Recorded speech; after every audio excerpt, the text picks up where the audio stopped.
the Tom Joyner Morning Show. If you didn't listen to last week's episode, go back and listen to that episode. You will get that reference.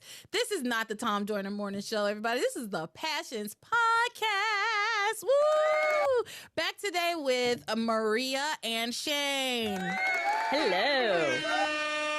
Welcome back. It's been 10 minutes since we ended the first half, and now we're into part 2 of episodes 931 through 935. Yes. We went through like the meat of this week. I feel like we really did the vast majority of it in the first half of the show. I didn't think we would talk as long as we did about what we talked about. I came on today. Maria called me on it, but I came on today and I said, I think this can just be one episode. I you have me on, and I can talk a lot about anything and everything. So come on. Oh, Maria. Oh, Maria. I like to give the podcast some meat and potatoes, okay? She remind me, gonna tell the story. Gotta tell the whole story. The whole story. Okay, so, but we're back for part 2. While like I said, yes, I didn't think there was enough here for 2 episodes. And like I said, most of what I felt was like most important this week happened in the first half of the episode that we talked about. What for the listeners is last week. What's for us is 10 minutes ago. But 10 minutes ago. But there's still some stuff to talk about in these other storylines. So we're gonna talk about TC, Eve, Liz, Julian, that whole thing that's going on, and then we're gonna go over to the hospital and talk about what's going on with Sheridan and Luis. Yes, and Antonio, who fucking woke up. God damn it! Antonio woke up, and it is very frustrating. And he has 5 lines, and every single one of them more insipid than the last. All annoying. All annoying. He has 5 lines before they put him back to sleep again. Yeah. Yes, that's great. Right. I made a joke about it in my notes about how the nurse that knocked him out. I was like, I like her, and I liked her before she knocked him out. I was like, Same. I like that nurse. Yep. So, and then we'll finish up with magic, which there's very, very little there, but there's a few little fun hijinks to talk about. So we'll finish up with magic. Before we get into the episodes, we're going to give a shout out to all the patrons over on Patreon. Thank you to Muna Shea, Lisa S, Zach, Sid, Sarana, Randall, Hannah, Camelia, Amanda, Jeanette, Eric, Jamie, Fantasia, Sean, Larissa, Maria, Lisa A, Jessica Jean, Laura, Karen, Uche, Paige, Casey, Garrinch, Shawnette, Stephen, Winthrop, Daisy, Shane, who's here with us today, Kelly with an EY, Taylor Harris Crane, DJ, Kelly M, Rodo, Lisa R, Acacia, Andrew D, our almighty Crane, Andrew C, Jekyll Hyde, our other almighty Crane, MB or Michelle, Kendra, and Jill. Thank you all so much for being patrons. Yay! Yay! And if you would like to be a patron, go over to patreon.com/passionspodcast and sign up for whatever tier you find most agreeable. And with that, on with the show. So let's pick up with everything that's going on between TC, Eve, Liz. We're going to jump into this very troubled marriage. Which wasn't really troubled until Liz showed up, to be honest. Yes, Eve had her secret, but it wasn't troubled the way that Sam and Grace's marriage was when, before David showed up. So, but now they've got an interloper of their own, Liz. So she's making things tough for everybody. But we don't pick up with any of those people I just spoke. I'm picking up with Julian, because I just wanted to point out this thing that happened. Julian is in his library listening to a tape of Eve singing again, because he has a bunch of these tapes apparently. Because she has destroyed at least 2. There's at least 2 tapes that she has destroyed. And the last time she destroyed one, which was a while back, but the last time she destroyed it, she heard it playing and she asked him, how many of these tapes do you have? He's got a whole briefcase in that vault with $1 million. He has everything. He has so many tapes apparently of Eve singing. So he is listening to her, and then we hear him say, and this is the what you talked about last week, Maria, about him saying, basically copping to how awful the cranes have been.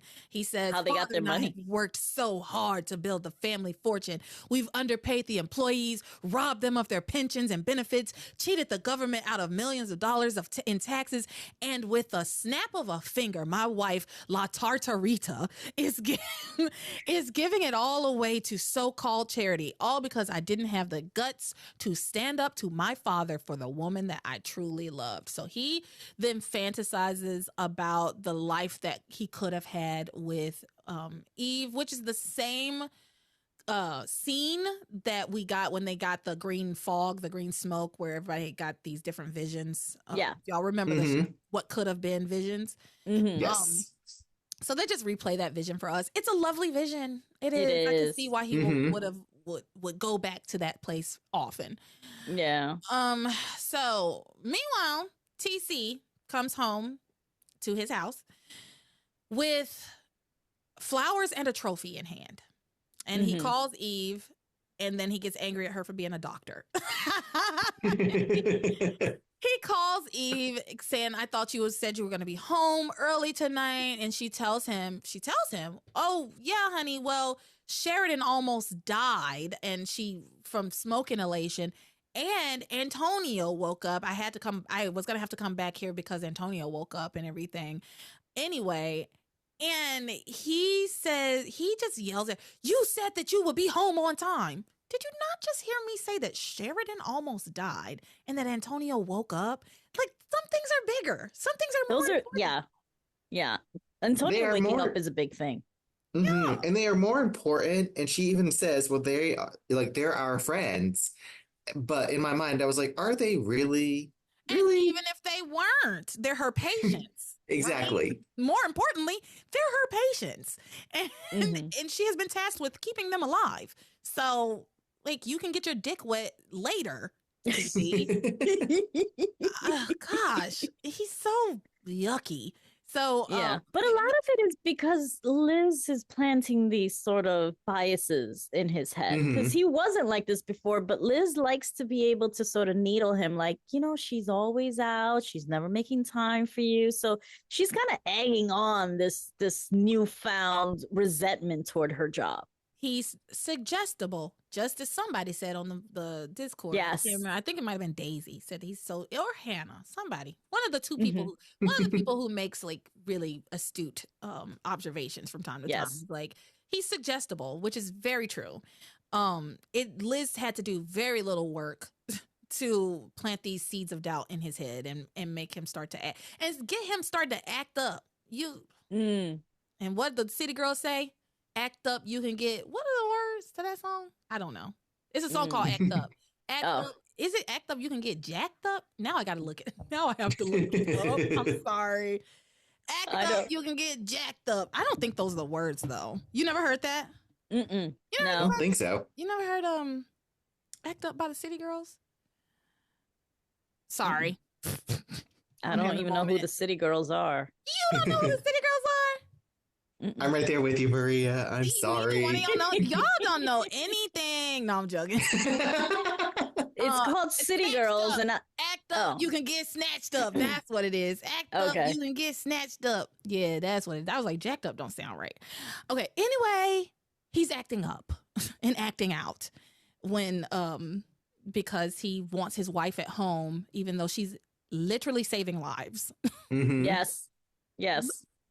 Experimental drugs, pee medications, all of it.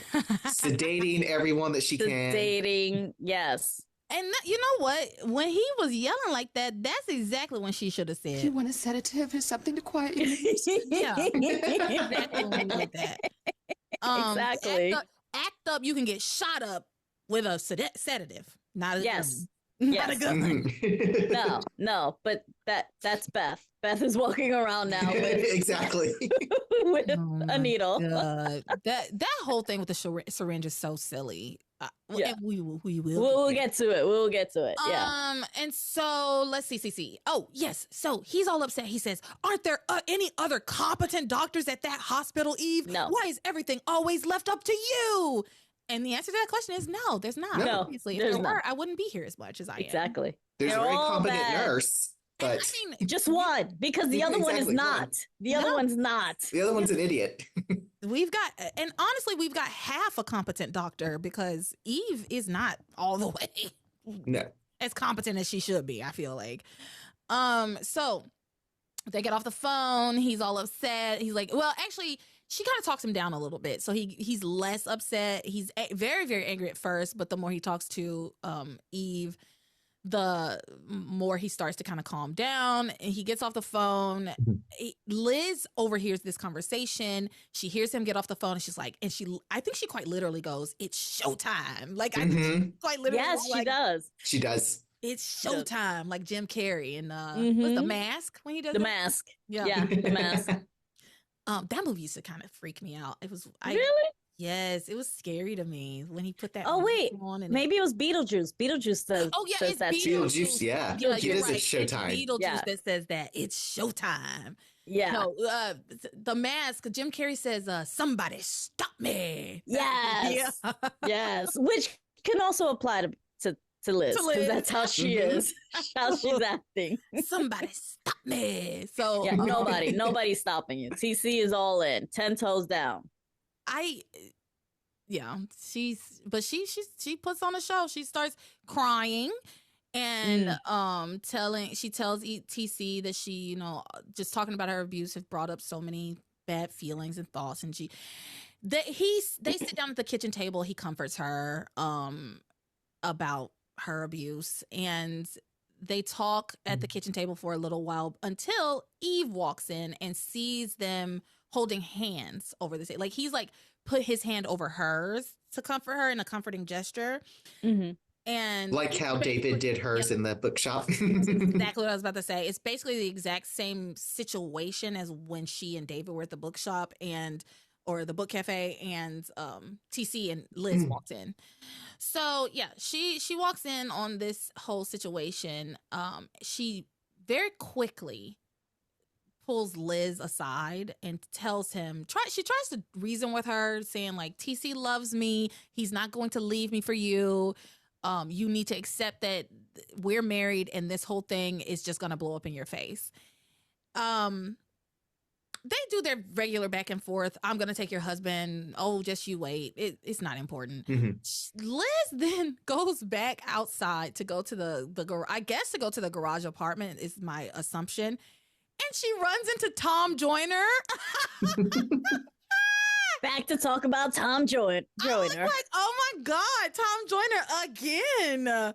And this was shocking. In It really was. Storyline. Yeah, he pops up. Tom Joyner morning show. And he pops out of the bushes and he's like, hey, Liz.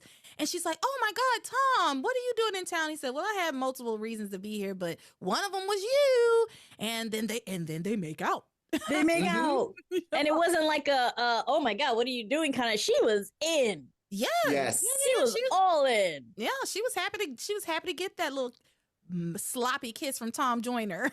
And I must have missed this in the original watch because I had no recollection of Tom Joyner, and especially not Tom Joyner and Liz. I think because it's basically a cameo, that if you didn't know who he was, it wouldn't stick with you. It wouldn't stick in your mind. Yeah. You know what I mean? Like, I didn't have a recollection of the aunt that shows up, Teresa's aunt. Was it? Oh, yeah. What's her name? Aunt Irma. Arma. But she was from the Jeffersons. She was the maid. No. But Teresa's aunt that showed up during, Maria. Yeah, it was Aunt Maria, I think. Is that Aunt Maria? She was the one that had a no, it was like Aunt Christina or something. Christina. Oh, yeah, But Christina. And she was a reporter. And she's a real lady. I didn't know who she was. Like, Same. she used a real name. She was a real reporter. Eric knew who she was. I had no clue who she was. And yeah, that would have stuck in my mind, I think, if I knew who she was. If I don't remember this, but I probably just didn't see these episodes, to be honest with you. You're probably in school. As you always say, I was in school. I also, well, no, I was about to say I might not have known what he looked like, but he said his name and the voice is unmistakable. Voice is unmistakable. So anyway, yeah, I feel like if I had seen this, it would have stuck in my mind. But if you don't know who Tom Joyner is, then he's just another Passions. I don't know, what do you call those people who just pass through? Cameos, like you said. Yeah. Surprise guest. He's a guest star, yeah. A guest star, yeah. He's just another, but he's not even that. If you don't know who he is, then he's not a cameo or a guest star. He's just another, like, random secondary person. character. Yeah. But you still get the title. You still get the guest star title. He's just another random townie, basically. Yeah, but this one is tied into 2 different storylines, so it feels significant. Mm-hmm. I don't know if Tom Joyner ever shows back up, but I know, which is unfortunate. I would have loved for him to have come up more with the Liz storyline.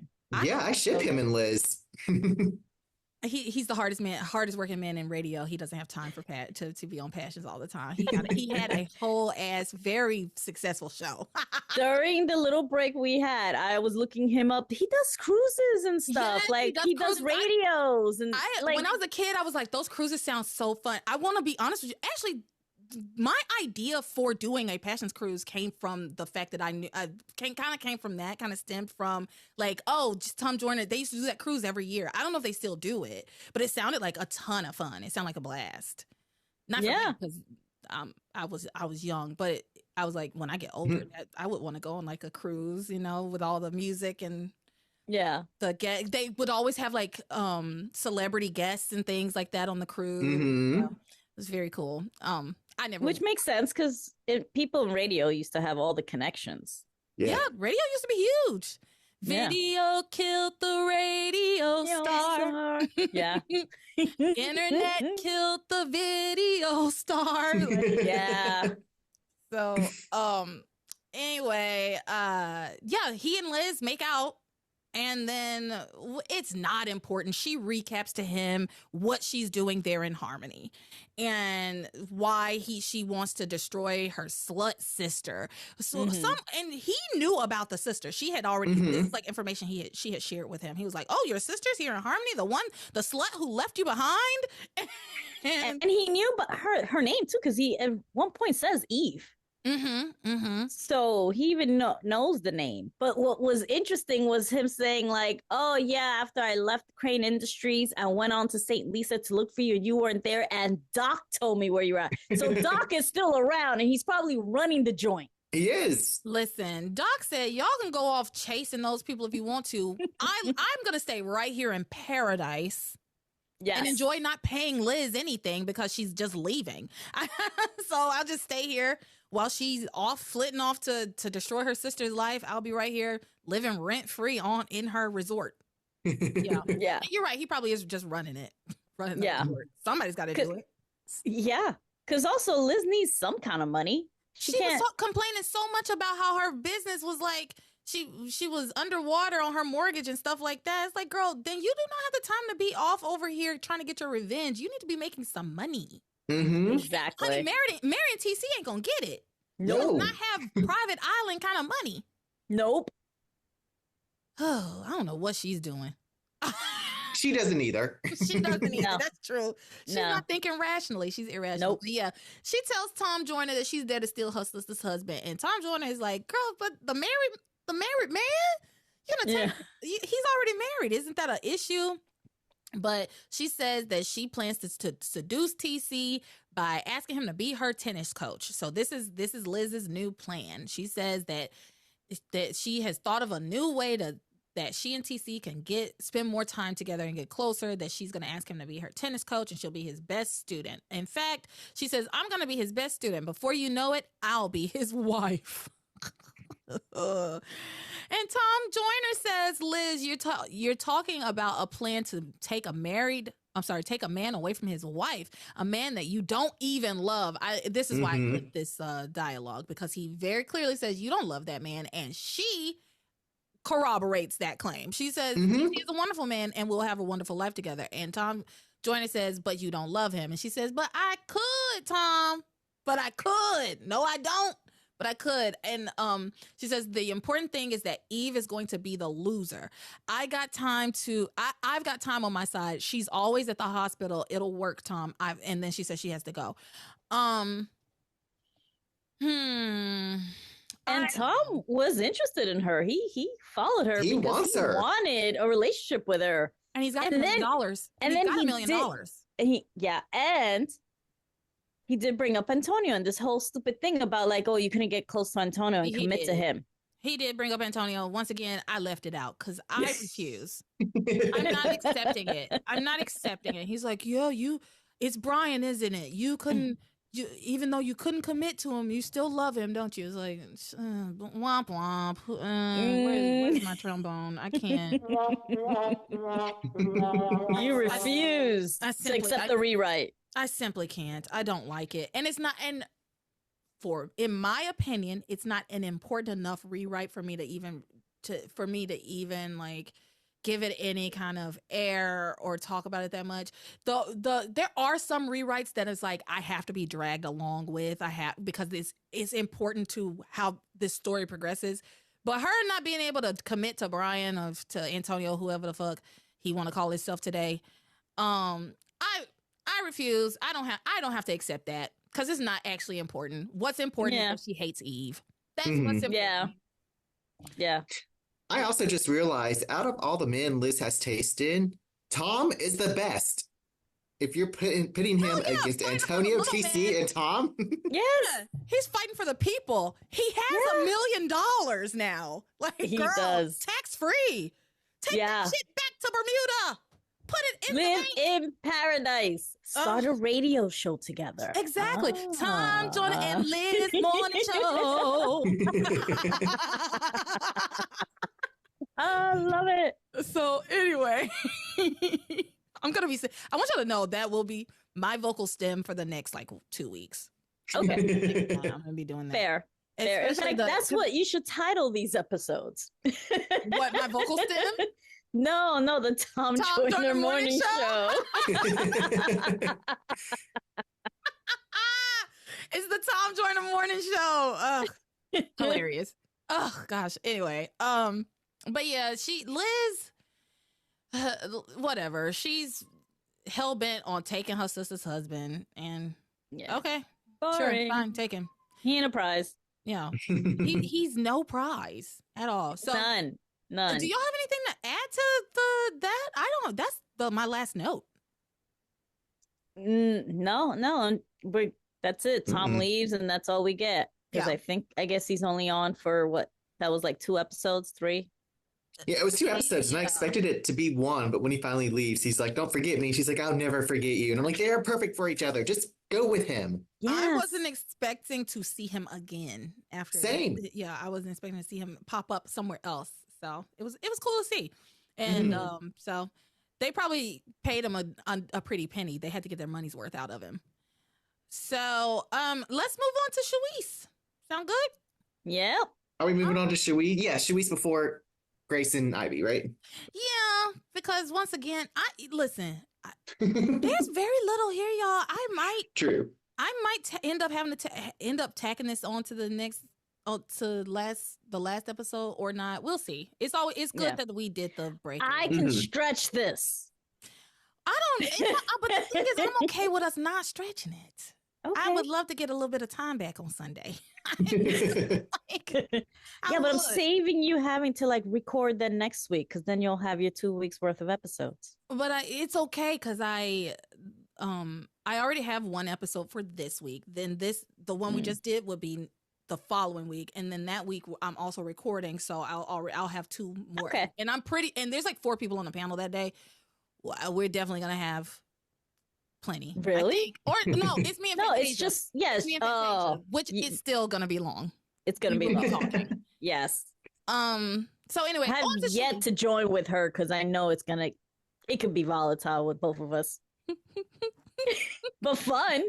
I'm looking forward to it. I try to mediate as much as I possibly can, and I also it's like at the end of the day, these are fake people on a fake show from 20 years ago. Oh, 100%. You know what I mean? So I'm just 100%. It never even has to get that No. deep. and this is not even just like, I don't think that this is a problem in our little community at all, but what I find in fandoms in general, like the toxicity in them, a lot of times it's like people take it so personally, and then they start to hurl personal insults at people based on like the characters that they like or the choices that the characters that they like make. And it's like, that has no bearing on who I am necessarily as a person. You don't get to like insult me because I like Kay being devious. Like, it's called drama for a reason. I enjoy it. Exactly. Right? Yeah. So yeah. It doesn't make you a bad person. So I hate when when it gets very personal and people start being like really nasty to one another because they disagree about something like this. Like, this is like I said, this is a TV show from 20 years ago, more than now, right? From the beginning, if you go back to when it started, 1999, there's no reason to take it personally. Yeah. But like, if you go into those comments of Melissa Mosley's episodes, it can get spicy.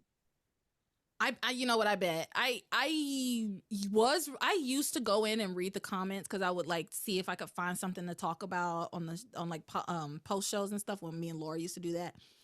And yeah, I also, not to, you know what, I'm not gonna say that because yes I am, fuck it, this is my show.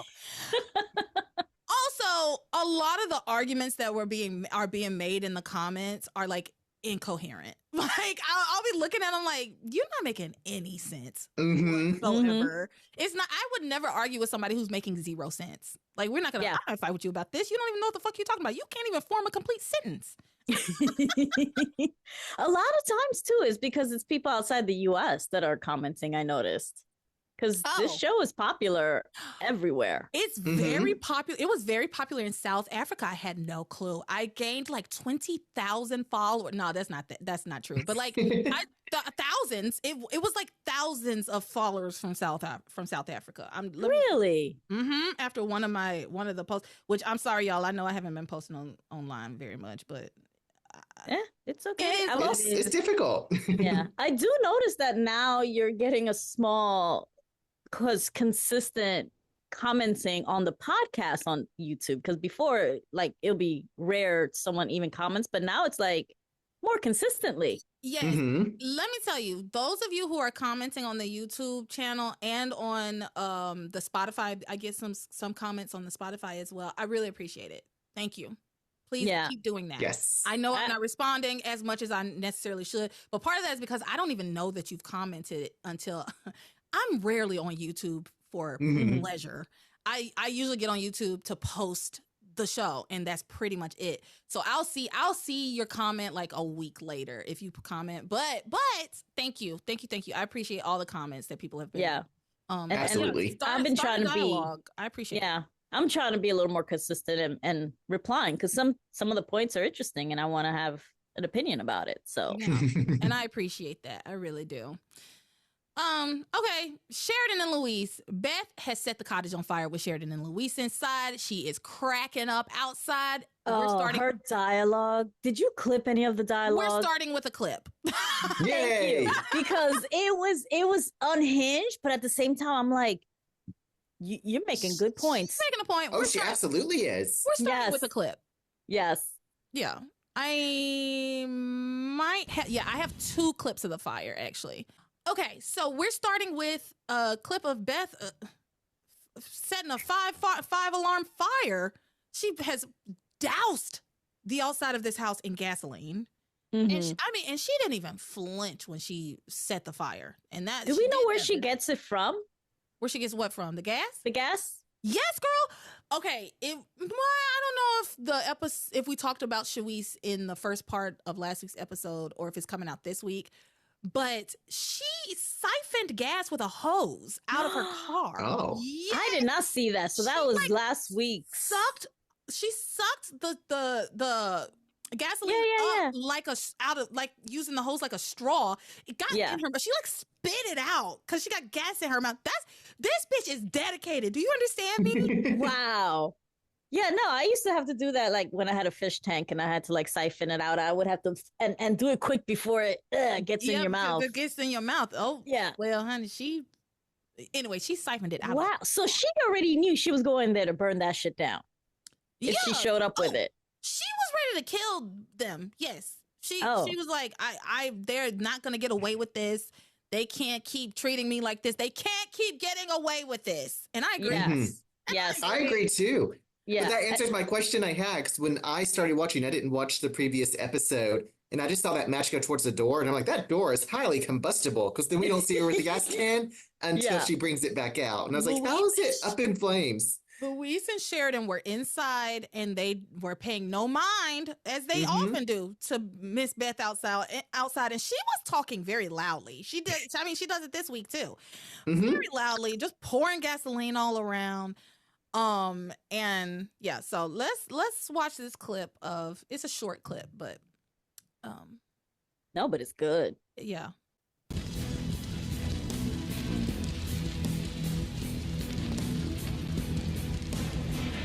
I love you, Luis. You should be with me. I mean, she's yelling at the house. As long as Sheridan's around, you forget all about me. And I get treated like a ping pong ball. Oh, yes, Beth, I'll marry you. Oops, just a second. Sheridan's back from the dead again. I can't marry you. Oh, but wait, Sheridan loves Antonio. I can't marry you. Oh, just a moment. Antonio's gonna die, so I can't marry Sheridan. Well, damn you both to hell! Luis! Luis! Man. It was good, and I was cheering her because she was right. She's absolutely right. Yeah, she absolutely was right. I mean, she. It's almost like a Simone situation in the sense of like, girl, you were lingering though, like, and you knew that he wasn't really in love with you, but at the same time, Luis did pull her strings. Okay. And I wish she had started from the very beginning and be like, I'm going to marry you, Beth. Uh-oh, Antonio left, so I can't marry you. I'm going to marry you, Beth. Uh-oh, Sheridan's here. Right. Yeah. Yes. So as far as things pertain to Beth, speaking to what you were saying, Maria, yeah, as far as Beth goes, do I agree with the tactic? No, of course not. This is ridiculous. This is absurd. Bitch, move on with your life. However, do I get where she's coming from? Yeah. Do I hear what she's saying and see it to be true and have seen it to be true? Yes. I agree. She has some culpability in the situation, because at what point do you just walk away? At what point do you just walk away and say, I deserve better than this? But we have talked at length about how bad Beth's self-esteem is. Yes. And the biggest difference between what Simone has been doing and what Beth has been doing, Beth has been very upfront and honest with Luis about her feelings for him, as well as telling him, I know that you love Sheridan. I understand that you love Sheridan, but if you decide to be with me, basically, I expect you to be loyal to me. I do not choose me and then break my heart. And she said that to him at least no less than 2 times, but I think it was 3 times. And every single time he said to her, I will be with you. I'm going to be faithful to you if we get married. Now, I understand that they're not married. They didn't go, but he still jerked her around and did the back and forth for so long. And yes, like I said, she had some culpability because she went along with it. But again, Beth has horrible self-esteem issues. Horrible. Yes. And there was a point where she flat out asked him, if Sheridan becomes free, and this was like toward the beginning too, when they were going to get married, will you still stay with me if Sheridan becomes available? And he said yes. Yeah. And he went back on that. Well, technically, it was about if they got married, and they never got married. Basically, what Luis was saying, it's semantics, honestly, in my opinion. Like, it's to me, it's splitting hairs. However, I think in Luis's mind, they're not married, therefore you're either married or you're single, kind of. It seems like that's his kind of, that seems to be the ethos here, because they didn't see them sleeping together as cheating on Antonio or being unfaithful to Antonio. Like, she fucked Luis without any hesitation, with no problems the night before her wedding. But then the day after they get married, now she can't have sex with Luis anymore because, well, she can't even kiss him because I'm Antonio's wife, and nothing has changed except the fact that y'all are technically married, right? All the feelings are all still the same. Your bodies still crave each other. All of that is still the same. It's just that she got married. And so and Luis also was like, no, you're right. Oh, you're married to my brother. But you were being very unfaithful to him before y'all got married. And so in Luis's mind, that marriage is so important that no, if they did get married, according to him, he would not go back to Sheridan, right? Because he was like, I will respect my vows. He thinks of himself as a man who respects the vows that people take when they get married. But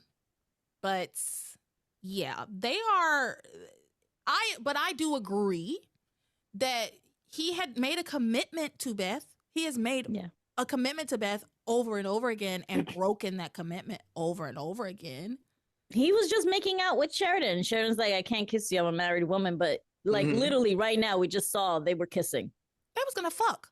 If it was not for this inferno that Beth has set outside, they were going to fuck right there. Yes. We absolutely would have gotten ourselves some bloom bloom.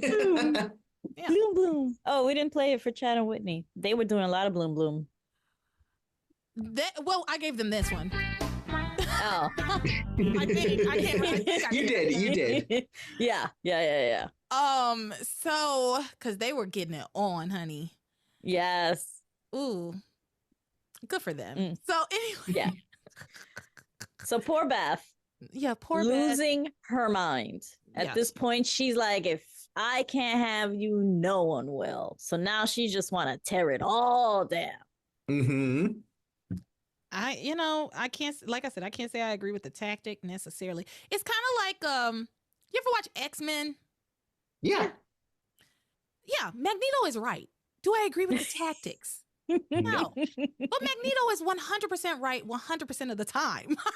Like when he talks about like the humans and how the humans treat the mutants, like Magneto is right.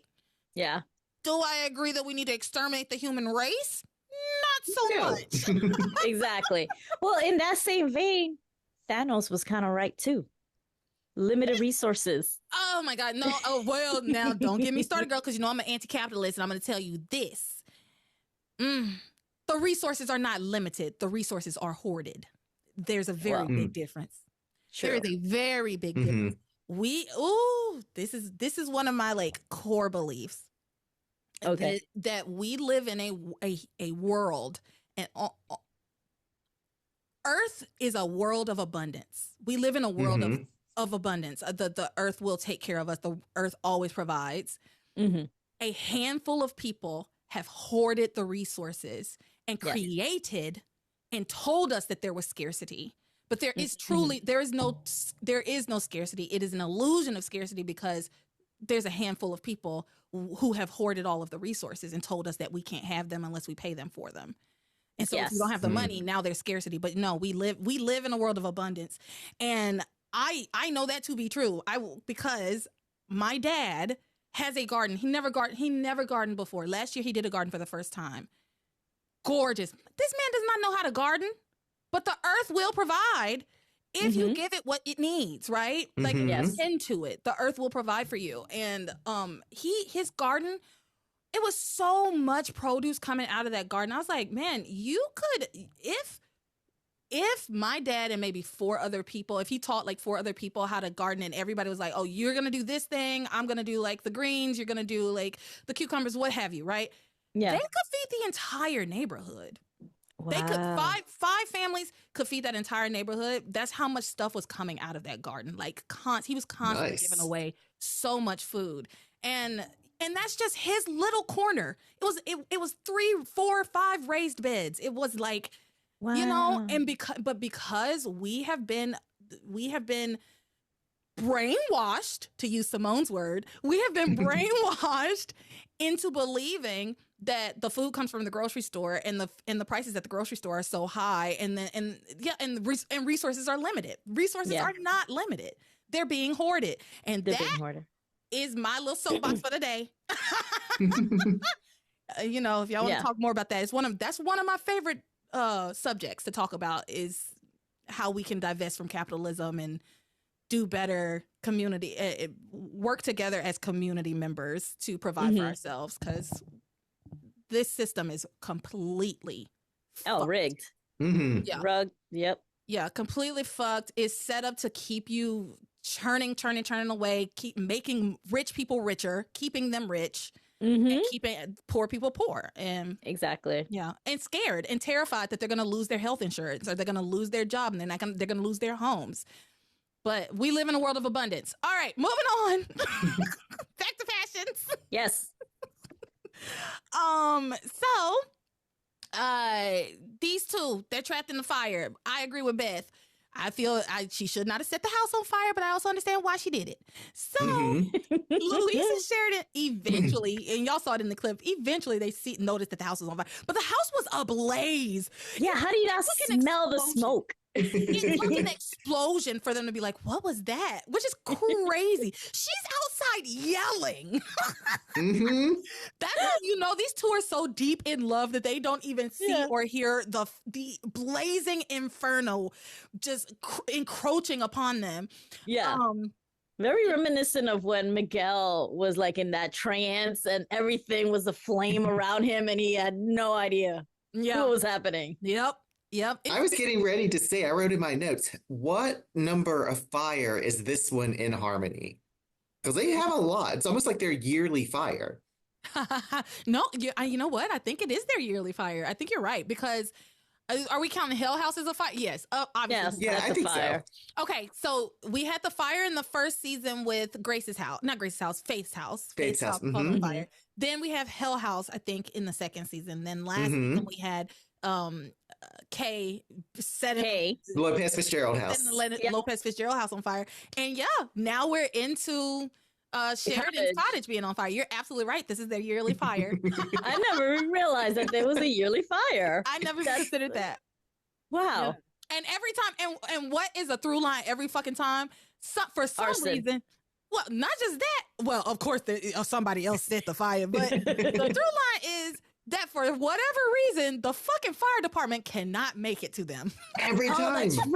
That's right. Because Ethan called and he's like, but they can't get here anytime soon. Why? What other fire is happening? He said they're fighting another fire across town. Y'all only have one fire engine? You have a university and one fire engine? Oh, don't forget the Burger Hut burnt down. Oh, it did. The Burger Hut burnt down too. Yes. That's another fire that happened in the first season. Yeah. But I feel like the Burger Hut, it wasn't like somebody stuck in the flames or anything like that. Yeah, it wasn't life-threatening that way. It wasn't like a plot point. It kind of was, but it was just served to make Teresa unemployable. Yeah, exactly. Yeah, that was just foreshadowing to all the other fires we're about to have. To the everything else that's gonna burn down around this town. So they finally noticed that the house is on fire, but they're trapped. Of course they get trapped. And then of course a beam falls on Sheridan and she's trapped under the beam. They can't get out. There's fire to the right of me, fire to the left of me. There's fire. I will say it's interesting the way this fire spread, because it took forever for it to come inside of the house. Like it was yes. And they try to leave before she got caught. They try to leave through the front and she's like, oh, there's fire there too. So like Beth circled that damn cottage. Oh, she did? Yeah. Oh yeah. No, she went all the way around before she lit the fire. She was out there ranting. She was out there ranting and raving while she threw gasoline all over the house. They did not hear her because they ignore Beth. They always ignore Beth. And you know what? It's working to her advantage, because so she said they're trapped or whatever. The Teresa, Ethan, Gwen, Chad, and Fox frantically arrive to the cottage, and Fox immediately dives into action. He takes control of this situation. Ethan tries to call the fire department, but they're busy.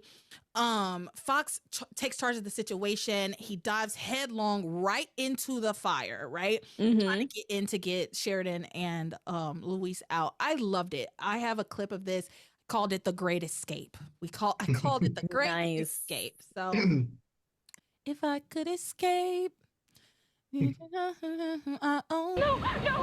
could die too. He wasn't thinking too much about himself. God, I never would have thought he had it in him. Just what I need. Flagship grain point cowboy to save the day. Drop and roll, your arms on fire! Damn it. They better not put out this fire before it does what it's supposed to. Where's Fox? Yo, man, you wouldn't believe your half-brother, man. He dove through the flame in the house to help Luis and Sheridan. She's caught under a heavy beam. I'm going in there, too. Forget about it, man. We could do more help out here. You know what? Where's that hose? All right, it's over there. All right, look. We can do this. We can train it on the flames that are on the kitchen door, right? Why are you talking? Go do the shit. We can use it to make an escape path for him to get out. All right? Ethan, all right, let's go. I hate it. He was supposed to go get the hose in the first fucking place, and he came back without it.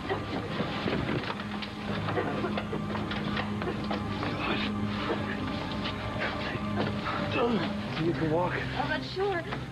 No problem. All right, let's hope we can still make it out of here. Yeah, we don't have a lot of time. I think she inhaled a lot of smoke.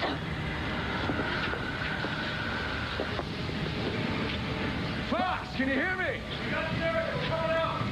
All right, we're going to cover for you. All right, just be careful, okay? Dear God, please let them be all right. Let's get ready. There's a level, baby.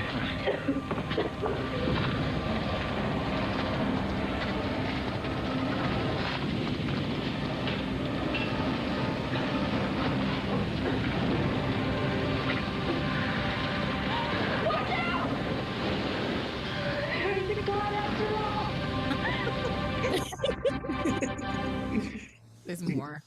Oh my God, it's gonna fall on us. No!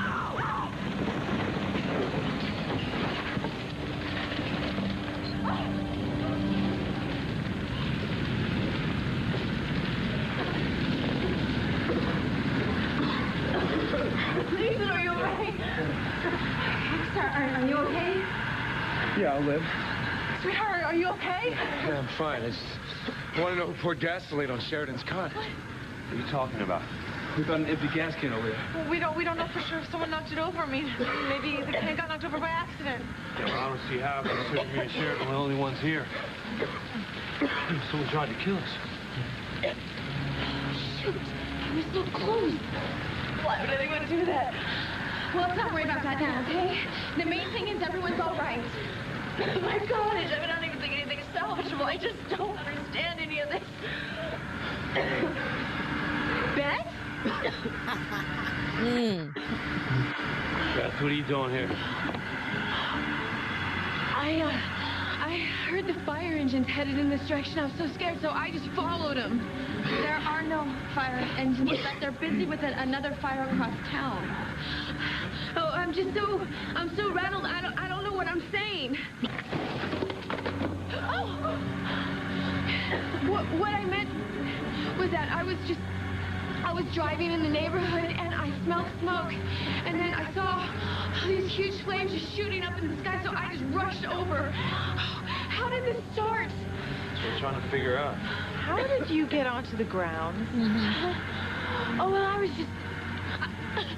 I had to park my car outside and just climb over the gate, and then I got ambushed by the sprinklers when I got too close. Is everything okay? Is everybody okay? Considering what could have happened, yeah, we're fine. Well, Sheridan inhaled a lot of smoke. How to get her to the hospital? No, I'll be fine. No arguments, all right? Oh, I'll be fine.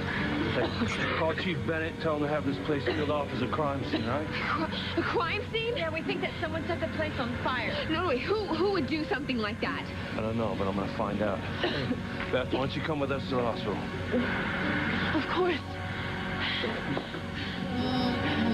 Okay.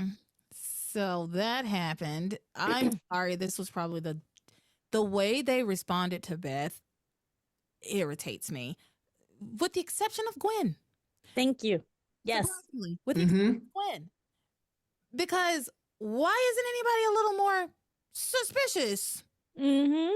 That she lied. She comes out, she says, "Oh, I heard the fire engines." No, the fuck you didn't. There aren't any fire engines. "Oh, well, I smell smoke and I just came to wait, then why were you hiding in the fucking bushes?" Exactly.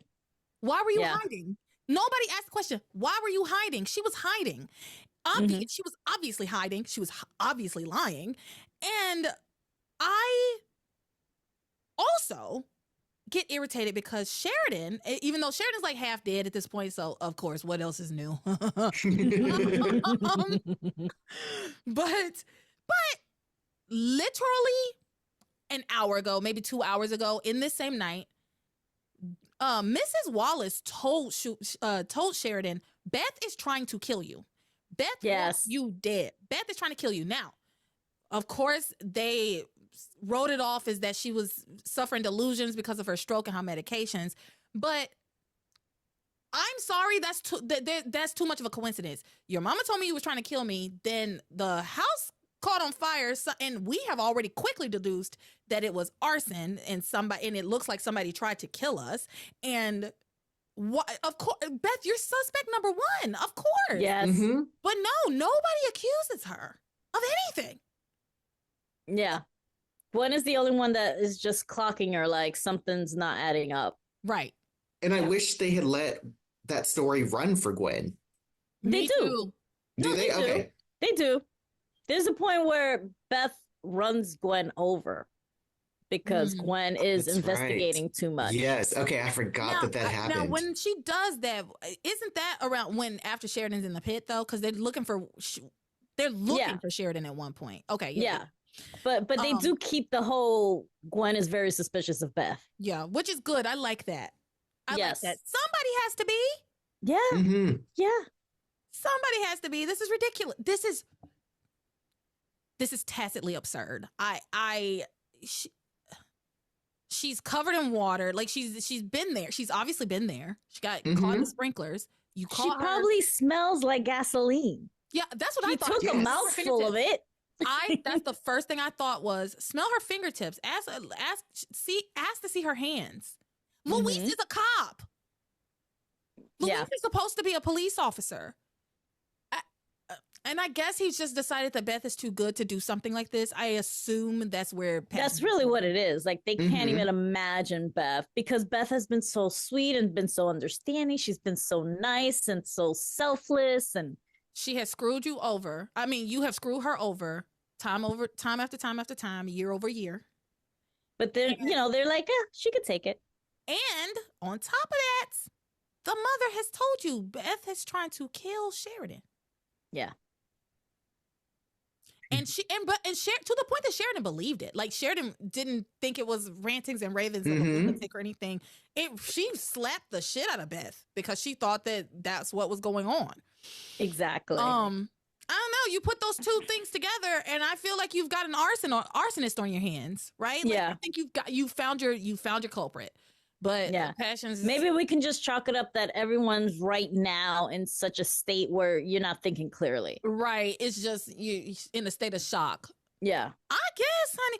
You know what? I guess because I guess it could go either one way or the other, which is when things are running high, when emotions are running very high, you can be very quick to jump to conclusions. But also when emotions are very high, you can miss things and have blind spots and stuff. So, okay, I'm gonna let it slide. No, I'm not. I'm not gonna let it slide. This is dumb. This is dumb. So, Luis and Sheridan go to the hospital, and as soon as they get there, Sheridan passes out. The smoke didn't bother anybody but her. She was keeping her mouth covered. Yeah, the smoke didn't bother anybody but her. But but she needs to be saved. She's such I hate how much of a damsel in distress they make her. At least say that her leg is broken. Yeah, it was pinned under a giant beam. It was pinned under a beam. At least let that be the tragic. And maybe she had lost blood, so she fainted or something. Yeah. Absolutely. No, it's the smoke. Apparently the smoke only got to her. Luis is perfectly fine. Nobody bothers to check him out. But of course, Dr. E. Or Fox, who was on fire. Yeah. He had a drop and roll. Yeah. Very true. Very true. So Eve comes, takes care of Sheridan, puts her in a bed.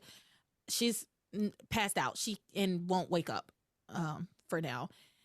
Eve says there's nothing wrong with her, though, basically, that she just inhaled a little too much smoke. She's like, your vitals are strong, so why aren't you waking up? I don't know. I don't know if they put that little line in there just to make us think that now Sheridan's going to slip into a coma. I don't know why they did that, but they did. So I think they did because remember what happens when a woman faints on this show? Oh yeah. Every woman who's fainted on this show, yeah, here unexpectedly, I am stupidly thinking that it might have something to do with all the smoke she inhaled and the fire that almost killed her. No, of course, it's the baby. She's probably pregnant. Yeah, for sure. You're absolutely right. The baby is Sheridan's.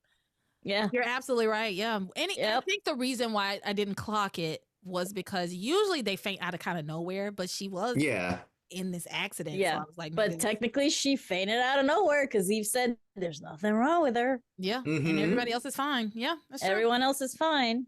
That's true. So Hank shows up to the hospital. I know, right? Hank, where have you been? Get something to do. Go find a hobby. Why are you always hanging out at the hospital? Because he heard about his man and he had to go check on him. That's true. He said, yes, I heard that that's right. I heard that there was a fire at the cottage. I was so worried about you. How's Sheridan? Oh, she's still alive. Oh, that's great. I'm so glad Sheridan's still alive. I'm so glad Sheridan is still alive. I'm so happy for you, Luis, that you and Sheridan get to be together. Oh, I'm 100% on board with this. 100%. Okay, add that to the ideas for the cruise. We have to do fanfic reads. Oh, we can do what if we did like a fan fiction, like little workshop? So everybody like wrote their own little fan fiction. And then we could act it out. And then, I love it. Yes. Fan fiction dinner theater, Passions fan fiction dinner theater. Hilarious. Yes. Okay. Write that down. Because you know I'll forget. We write our own passion scenes. Because I want to see a Hank and Luis thing. I love that. Do some heated hot rivalry with those. We have to see who's going on the cruise and who's going to play who. Okay. I can't play either one of them because I wouldn't be able to keep it together. You just did an amazing. I love with the whole ear. So she's still alive, huh? Okay. I heard there was a fire at Sheridan's cottage. Is she okay? You got a little bit of charity in there. I was gonna say, I hear a little bit of charity in that. I know. Anyway, Hank shows up to be useless. I don't even know why they pay this man a check. He is such a useless character. Like 99.9% of the time. These two bozos stand around wondering who could have tried to kill them. Who on earth would possibly want to kill me and Sheridan? What have we ever done to anybody? And well, Luis is like, well, I am a cop and cops do have enemies. Sheridan did point out, and at least this has some sort of like basis for it. It could be my father again and Julian up to their old tricks again. Yeah, of trying to kill her. She also says that the Cranes, or maybe it wasn't her, somebody said it. I think it was Teresa actually, says that the Cranes have lots of enemies. And it might not have even been about Sheridan. They just were trying to do as much damage as they could. Yeah. Which I think both of those make plenty valid sense. Yeah. Tom Joyner could have done it. Tom Joyner could have done it. It's the Tom Joyner morning show. Tom Joyner. Yes. Oh, that made me so happy. Okay, so meanwhile, Antonio is in his room being annoying, and he tells a nurse, like, I need to call my wife. I want to call my wife and tell her good night. And the nurse tells him, well, the nurse kind of like tiptoes around the subject because she knows that Sheridan is in the hospital. And she eventually tells him, well, your wife there was a fire at the cottage. Your wife is actually here at the hospital. He, of course, jumps up to go and find her. To the nurses, what do you say? It's not a demand, but what do you say? Objections. Thank you. Sorry. Her objections. Yes. Yeah. Much to the nurses' objections, he gets up and goes wandering around shirtless. Did he have on a shirt? He was shirtless when he was in the bed. Did he get up and Yeah, he had like the hospital, like a little hospital robe or something gown, on. Okay. Yeah. He was shirtless in the bed. Yeah. So- And also, like, nurse, you don't even have to tell him that. yeah, she Let him just try let to him call his call. wife. Let him try to call the wife and she ain't there. But it, like, I mean, I don't know what the proper procedure, hospitals and confidentiality stuff is, because it is her husband. But, like, shouldn't that news come from somebody else? Not a random nurse. Well, he pushed the subject, right? And so she was like, well, I didn't want to be the one to tell you this, but there was a fire at your home. Somebody did have to tell him. Well, Yeah. I mean, Somebody needed to tell. He deserved to know. yeah. But wouldn't it be better to come from, like, family? Like, wouldn't family be the ones to be in there? Be like, oh my God, guess what just happened? Where's Pilar during all of this? Because he was alone. Like, there was no one at the hospital with him until Luis and Sheridan got there. Pilar, it's the middle of the night. Hopefully Pilar's at home in the bed. Then he needs to leave Sheridan alone. Let her sleep. He's about to wake her up to say goodnight. And that's what he said. He was like, it's okay. She'll be fine if I wake her up, whatever. He doesn't, whatever. It's like if she wanted to talk to you, she would call you. You know what? We're giving him too much shit. He wanted to call his wife. He just woke up from a fucking coma. He just woke up from a fucking coma. He wanted to call his wife to say goodnight. There's nothing wrong with that. I guess. I Nothing wrong with mean, it. but if he cared that much, then why not just be like, well, where is my wife? Why isn't she here? Yeah. He sent her home. I just woke up. Oh, did he? Yeah, no. He sent her home with Luis last week. He woke up and then he was like, Luis, can you do me a favor? Sheridan, I'm sure since Sheridan's been here, she's not been getting good rest. Can you go home with her and make sure she gets good rest and whatever? It's like he sent that's her home right. with Luis. Yeah. She was about to get some good ass rest after some good ass sex. She was about to be knocked out. He was gonna put her to bed. I'ma put you to bed. He was about to put her down. Lay your head down on my pillow. Yeah, he was about to lay her down. Lay it down. Lay it down. Oh, lay it down. Okay, I'm done with that. So, yes. So the nurse tells him, he goes off running around looking for Sheridan. He then finds Luis holding Sheridan's hand saying, I love you so much. Because Luis went in to see Sheridan. Even though the nurse told him like he wasn't allowed to go in there or whatever, he was like, I don't care what that nurse says. I'm going to go check on Sheridan. So he goes in there. He's holding her hand. He's like, I love you so much. And I think she wakes up at this point. I think she wakes up. She does. Yeah. She does wake up. She wakes up. Antonio picks up on nothing between these two. He comes in. He's like, what's going on here? And then nothing. He's like, why didn't anybody tell me there was a fire? And Luis is like, we just fucking got here. Like, yeah. Calm down. Yeah, calm your ass down. And like, what are you doing out of bed? And then also let's note that Beth has, like we saw in the clip, Beth goes to the hospital with them, right? And Beth is still just roaming around this hospital with murder on the mind. So she pops in and a nurse comes in saying that she has an injection for Sheridan. I have Mrs. Crane's injection. And an injection of what? Who fucking knows? The nurse does it, that's for sure. That's for damn sure. Because she has like the little tray. She sets it down and she's like, oh, I forgot something. And so she leaves it unattended. She walks away from the little tray with the injection on it. Beth sees it and she's like, this is perfect. She walks over to that tray and then sneakily pulls out a syringe that she had in her pocket full of her mom's medicine that she was going to use to kill Sheridan the first time. And she switches the two syringes out and they look identical. I'm really not going to delve into that and how ridiculous that is. They look identical. And so she lays it down and she takes the one that was supposed to be for Sheridan, right? Then the nurse comes back and she's ready to give Sheridan her injection, and then a nurse that I really like. I didn't know if we saw a lot of her too, and I was like, every time she popped up, I was like, I like her.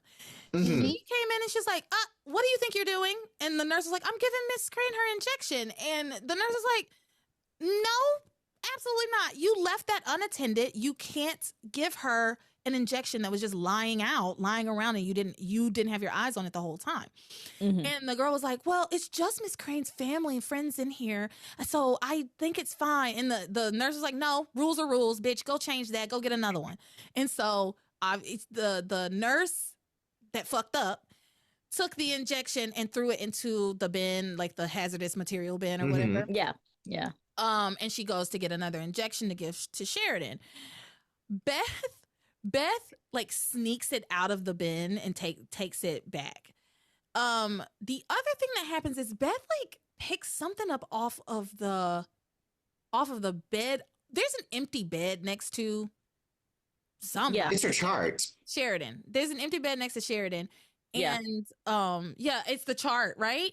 That's what picked up, because then why I don't know. I wasn't picking up what it was that she was supposed to be doing, because she picked it up like she was being very sneaky about it. So maybe she was trying to see what Sheridan's medicine's supposed to be. I didn't get it either. I was very confused why she had it in the first place, and then she throws it down when that idiot nurse returns. Yeah, why she had to be so sneaky about it. It was weird. But yeah, she fishes that syringe out. Because Sheridan gets taken off to get some blood work done in the lab, which I don't know if y'all have ever been to the hospital. I've never once been taken to the actual lab to get my blood drawn. Yeah, never.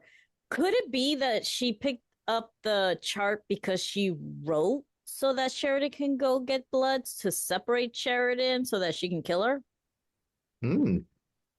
Maybe, like wrote because the lady was like, oh wait, you're actually supposed to get blood work, like if it's the first time she read it. So maybe I think that nurse was just bad at her job.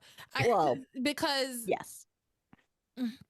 they always run tests, blood work, when you get admitted like that. They always run tests. He's always talking about running tests. So I mean, that would make sense, which makes me think that's exactly what Patience is not doing. Make her leave. Maybe that's what I'm thinking, because nurses can like draw your blood right there and then. Does she not know how to draw blood? I don't think she knows how to do a lot of things. This nurse, I wouldn't want her drawing my blood anyway. No, God, no. She would definitely inject an air bubble into your veins. Yeah. That's true. In seconds. Better to go get the tech. Let him do it. Well, yeah, they wheel Sheridan down to the actual lab. And when they get there, the nurse goes inside and she says, oh, the lab tech's not here. Wait right here. I'll go get him. And so Sheridan is sitting there, and then she hears noise in the room. And so she goes into the room and she's like, hello? Is someone in here? It's a dark room.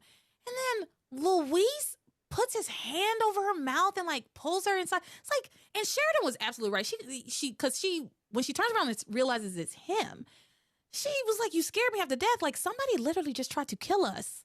Like, maybe bad timing, Luis, Exactly.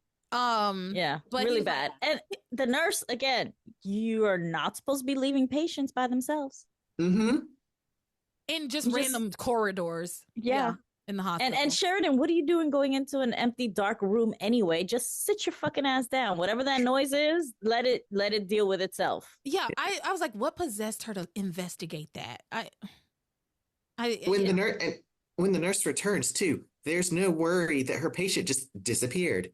That too. Because Antonio's, I was getting her, but let's get you back. Do you not wonder where she went? Well, the nurse that came to get Antonio is not the same nurse that left Sheridan here. But so Sheridan goes into the room, and she and Luis says he came down there to he saw that she had to get some blood drawn, and he decided to go meet her down there so that they could get some alone time together. And while they're inside discussing cheating on Antonio is outside the door about to come inside because he's looking for Sheridan. And that's when the nurse that I like showed up again. And she said, Yes. What are you doing down here? You're supposed to be in bed. And he's like, no, I'm looking for my wife. And she tells him, she says, listen, you can't just be running and walking around this hospital willy-nilly. Anything can happen to you. Like, no, this is not acceptable. We have to get you back to bed. Number 2, you can't just going in and out of the lab whenever you want to. It's not, that's not safe. It could, they were talking about like it could like ruin the blood work. Like it would make, that they could contaminate the blood work or whatever. Which maybe I don't see that being right. But anyway, and also if somebody coming into the lab can contaminate the samples or contaminate the tests, then wouldn't that even more so point to the fact that they should be drawing the blood and then bringing it to the lab so that we cut down on how many people are coming in and out of the lab?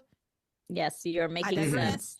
I digress. I'm once again, sometimes Passions does things that just get under my skin, that really stick with me, and they're not important. That's not an important detail. No, it's not an important detail. It's just like it. The writers just wanted Luis. Yeah, they just wanted Luis and Sheridan in the room and almost get caught.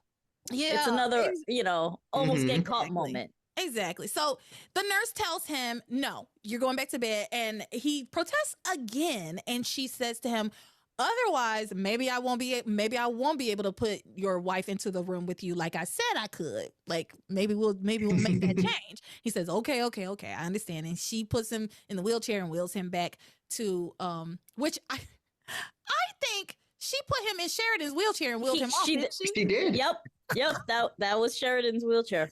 And then so she wheels him back to his room, right?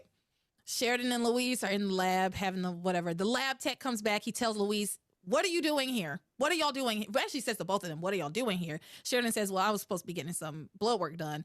And Luis is like, I'm just here for moral support. And the lab tech is like, well, you can fuck off, moral support. and so then whatever, they do the lab work. And then they head back to Antonio's room. We have to talk about Beth, who is, again, just spiraling. Spiraling and lurking with murderous intent. Yes. She gets this was crazy. She finds a bottle of bleach and then she fills a syringe with bleach. I thought she already had one. That's what I was saying. She had a full syringe. It looked like it hadn't been used. That's why the nurse that's how the nurse almost killed Sheridan. Is because it didn't look like it had been tampered with in any way. So it was like, did she just pull a dirty needle out of that bin and then use it to put some bleach in it? And then that's how she was like, actually, fuck how I was gonna do it. I'm gonna actually use this dirty needle. Or was she just adding bleach to the cocktail just to make sure it worked? Maybe. She might have just been adding to it because we never saw her like get out the contents. Yeah, she said, I gotta pack this thing, make sure it really, really works. Because maybe that medicine they gave my mama, and maybe it won't be strong enough. But bleach definitely will. Oh yeah. Jesus Christ. So yeah, she's gonna inject her with bleach, I guess. Crazy lady. So Luis and Sheridan go back to Antonio. Go back to the room, but the nurse told Sheridan she's going to be moved to Antonio's room because he had requested, and she was telling her, so was like, yeah, I was able to pull some strings to get you put into your husband's room, and so that's why they head to Antonio's room, and when they get there, they were about to go tell Antonio the truth. That's also an important point. Yes. They both decided, yes, he's awake. We can finally tell him the truth. Mm-hmm. And so, but when they get there, they find that nurse that I like, she already knocked him out with a sedative. You want a sedative or something to quiet your nerves? She says, Antonio had gotten so worked up worrying about you, I had to give him a sedative. He should sleep through the night. Oh, I said, yes, baby. I love you, lady. You are doing the Lord's work. Yes. Mm-hmm. She's giving me Shanice vibes. I love her. Yes, she's doing You can tell she has studied under Eve for a while. Well, you know what I said in my notes, because Sheridan and Luis are like, oh well, okay, great. Sheridan gets in the bed, and then she insists that Luis get in the bed with her. Idiot. To her husband. Idiot. Knowing this man could wake up because a sedative might not keep him down. Because it didn't. The sedative didn't keep him down because she wasn't using the big dog sedatives like Eve uses. She was using. She's not quite as versed in sedatives as Eve, and so she don't really know how to knock somebody out all the way out. You know, she's like. And also, Antonio's a special case. He's been in a coma. He needs more. That's so true. That's so true. He needs more because he knows how to. He really has been sedated for a while, and he's horny as fuck. You didn't mention it before because probably it's gross.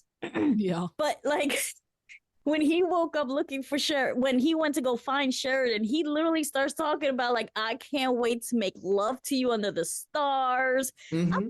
Just like she's coughing up a lung. And you're talking about getting in her pants. Yeah. You're gross. I deliberately left it out. I was just like, oh God. Because I also knew if I put it in, it was going to lead me to start talking shit, like so much shit about Antonio. I really cannot stand him. And yeah, she comes in half dead, and he's talking about some honeymoon, huh? I'm gonna make it up to you, and we're gonna make love under the stars. Da, da, da, da. Like, let me just make it through the night first. Yeah, yeah.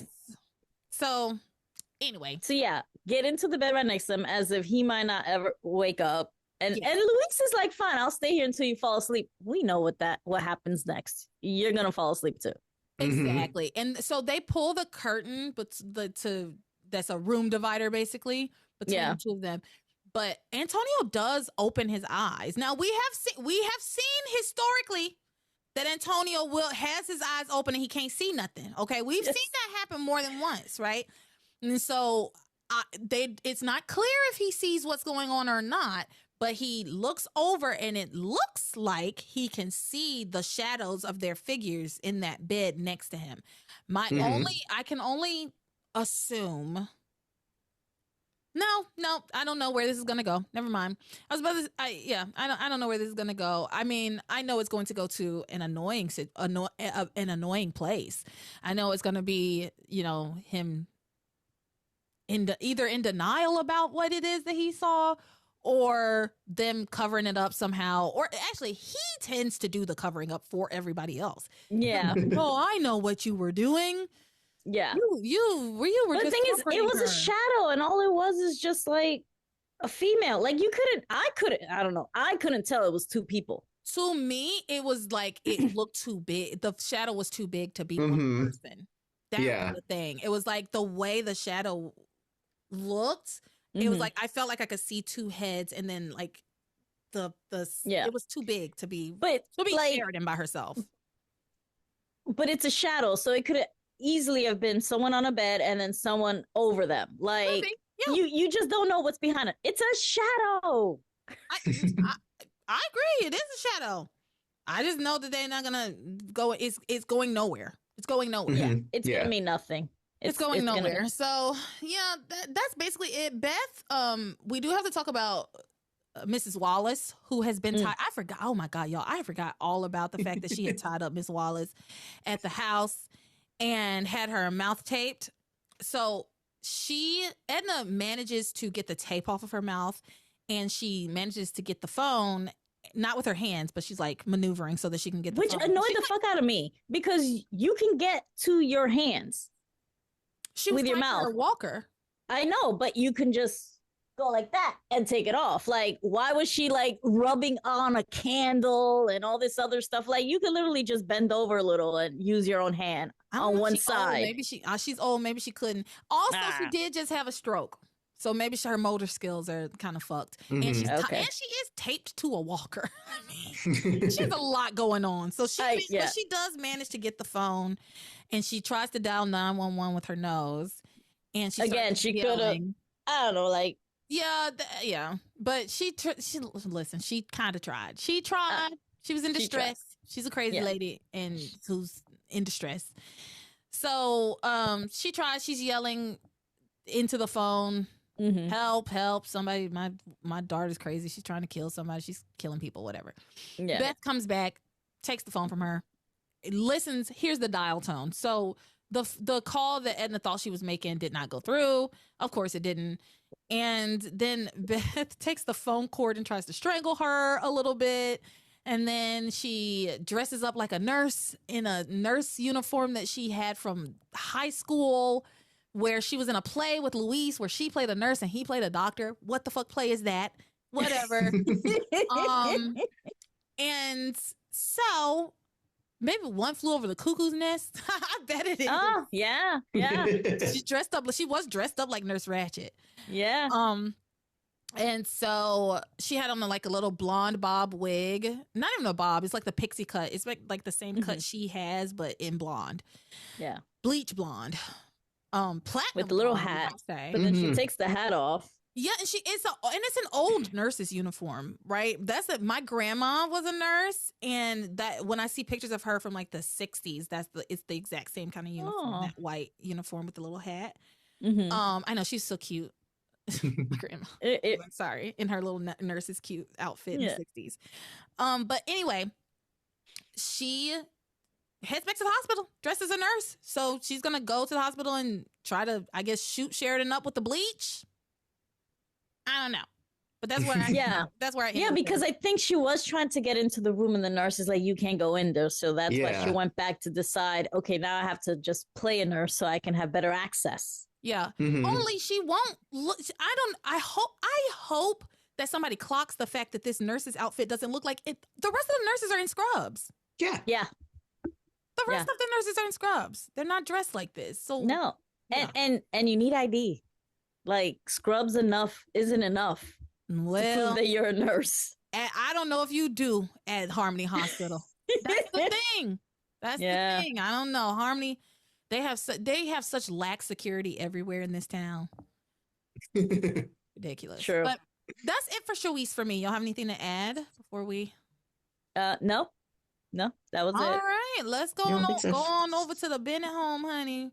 This is short. This will be short. I do have some Grace and Ivy clips because they went toe to toe this week, and I really enjoyed it. Yeah, this was the Grace I like. Yes, Grace does an admirable job attempting to stand up to Ivy. Okay. Yeah, but Ivy's big boss. Ivy's big boss. You're never gonna like I said, notorious Big Ivy. She's Big Ivy, and you're simply not going to best her in a particularly in a battle of wits. No. Yeah, there was some good quips back and forth. Yeah. So we pick up, and the Bennetts are settling Ivy into Noah's apartment. I have things to say about this. How is there now a room available in this home when Kay had to share a room or had to sleep on a couch before a wedding? Okay. There's been a room with a bed. Okay. Here's what I'm going to say. I think, as far as her having to share that room before the wedding, it doesn't make any, or having to sleep on the floor or whatever she had to sleep on. Well, she had to sleep on an air mattress before the wedding. Because Ethan was there. There's simply no excuse considering the fact that they had this whole apartment up here. Apparently they had this whole apartment, and that wasn't just a room. That wasn't a whole apartment. They called it an apartment. Oh, yeah. They called it an apartment. And so, and I guess it's like a little studio maybe above their garage or something like that. That's what I was thinking. My assumption is when the house burned down, got pulled to hell. Then when they remade the house, when they rebuilt the house, they made enough rooms for everybody, enough space for everybody. So now Noah's the oldest, so Noah's going to get his own little separate apartment. And the girls all get their own room, and Grace and Sam have their own room. That's what I had decided. However, so the whole her having to give up her room for charity still stands, okay? Because that was the old house. However, they were in the new house when she had to sleep on the air mattress. There's no excuse. Yeah. There's no excuse. It doesn't make any sense. They have settled Ivy into a fucking apartment. Yeah. But didn't Grace even say like, oh, this room, had envisioned so that Noah and Sam can bond of some, I forgot why or whatever. She said that she was like, yeah, Sam hopes that our son, this is for our son, and he hopes that when Noah comes home that this will be a place where they could maybe watch games together, and that they can be, it could be like their man cave or whatever. Okay. They called it Noah's apartment. I will say, I don't know, but they did call it Noah's. This is for Noah whenever he deigns to reappear. Okay. This is for him. He will, but yeah. So, yeah, they got a whole ass apartment just collecting dust. Mm-hmm. Yeah. Collecting a dust. whole ass apartment that is obviously not on the first floor, and Ivy is still in a wheelchair. Well, that's the whole thing. Sam's gonna have to come be back, and that's the other thing too. Sorry. No. One of the excuses for why Ivy couldn't stay at the B&B was because there are stairs at the B&B. Mm-hmm. Well, there are stairs here too. And Sam is having to pick her up and take her up and down the stairs here. Why can't y'all say have somebody, maybe Sam, maybe David, I don't know, John, somebody exactly who will say, hey, can you take Ivy up and down the stairs when she needs to leave? Exactly. She doesn't need to be in their house. No. This is unnecessary. It is. And even the medical reason makes no sense. It would have been too much to take her to a hospital? Girl. What? Girl, do not even get me started. This is definitely one of those, it's passions. You just gotta go with it, because they couldn't think of any other reason for keeping Ivy in this house, because there's no reason for it. It's passions. It's very that, because Ivy died. She was dead at the bottom of the stairs. Doesn't make any sense why she's at this house and not at the hospital. But that's par for the course. You know how many people dies and don't go to hospital? Teresa tried to kill herself and was dead. Went to hell, and they did not take her to the hospital. They didn't take her to the hospital. But that's what I'm saying. It's like, and hell, even Sheridan just now is like, she's coughing up a fucking lung, and Luis is like, I gotta take you to the hospital. No, I don't need. Yes, bitch, you do need to go. Mm-hmm. Jesus Christ, these people. Fox should be in the hospital. Chad should be in the hospital. They all took in smoke. Right. Yeah. Fox was on fire. At least to get checked out a little bit, but yeah, whatever. But yes, you're right. The medical reason doesn't make any sense why she's here. It makes more sense that she would need to be at the hospital. Yeah. So, but yeah, the Bennetts have settled her in. Sam continues to reassure Grace that Ivy isn't going to come between the two of them. And then he puts Ivy to bed. He picks her up out of her wheelchair and he lays her down into the bed. And Grace is watching this and she gets a premonition of Sam putting Ivy to bed, if you know what I mean. Yes. I'm going to put you to bed. Yeah, she has a vision, a premonition of the two of them like getting hot and heavy. Yeah. In that bed, in that exact spot, right? And so then Sam has to go get something, and Ivy asks Grace to. Oh no! Sam doesn't have to go get anything. Ivy asks Grace to go get her sheets that she brought from home. She's like, "Hey, Grace, can you be a dear and grab the sheets that I brought from home and make my bed for me?" I know that y'all do not have probably never watched a single second of Love and Hip Hop Atlanta. I know you haven't. Have you seen Love and Hip Hop Atlanta? No. Oh, briefly, but not really watched it. Let me tell you, honey, there is a triangle in that show with the Puerto Rican princess, Jocelyn Hernandez, Stevie J, and this woman named Mimi. Okay, they're in like a Mimi had a baby with Stevie J. At one point, Jocelyn shows up to Mimi's fucking house where Stevie fucking lives, right? With their child. She shows up. She looks at Mimi and says, "Hey, maid, I see you got your maid outfit on." That's every time Ivy says something to Grace, I think she's giving Jocelyn Hernandez in that moment, "Hey, maid, I see you got your maid outfit on." Because she's like, her telling Grace, like, "Oh, Grace, could you be a dear and go and get my sheets and then make my bed for me? Oh, Grace, could you bring me some tea with milk?" Hey, maid. I see you got your maid outfit on. Yeah. I see you got your maid outfit on. Yeah. Sorry. It is crazy how she doesn't want her there, but she will wait on her hand and foot. I know. It's absurd. Grace pisses me off with that. Yeah. But she just like it feels like she has to be like this happy host. No, the only thing you don't even have to do this, but the only thing that you really have to acquiesce to Sam on at this point is letting her have this roof over her head. That's it. Yes. If she wants food, you're the one that wants her here. Take it to her. If she need her bed, but you know what? That just gives her more access to Sam. Exactly. It's a win-win for Ivy. It is. It really is. For Ivy. Ivy is winning. Yeah, it's crazy right now. So yeah, she tells her to go get her sheets and make her bed for her. And which then requires Sam to once again scoop her up so that Grace can make the bed. I'm like, she did that on purpose. Oh, of course she did. She then asks Sam, do you think you could just stay here with me tonight? Just stay with me tonight so we could talk. Sam says to her, talk. He blocks her. Yeah, talk. About what? About how much Grace doesn't want you to be here?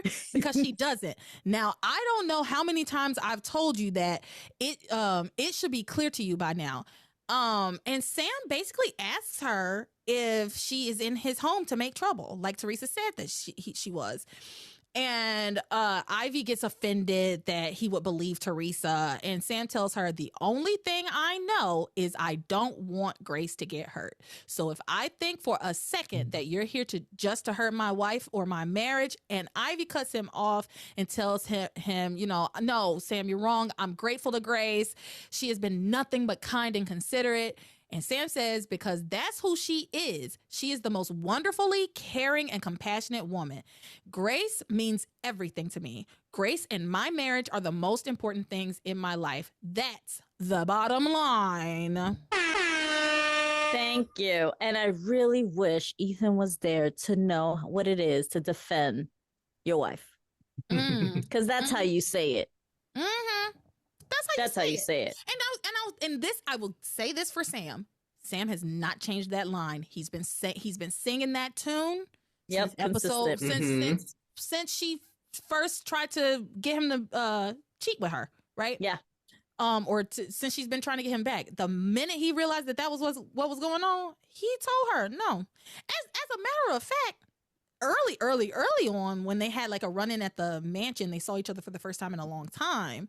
He basically told her, he was like, please keep your distance from me. He didn't want to be near her. He didn't want to go to that house. He didn't want to be anywhere near her. And it's not that and obviously we know it's not necessarily because he doesn't love Ivy.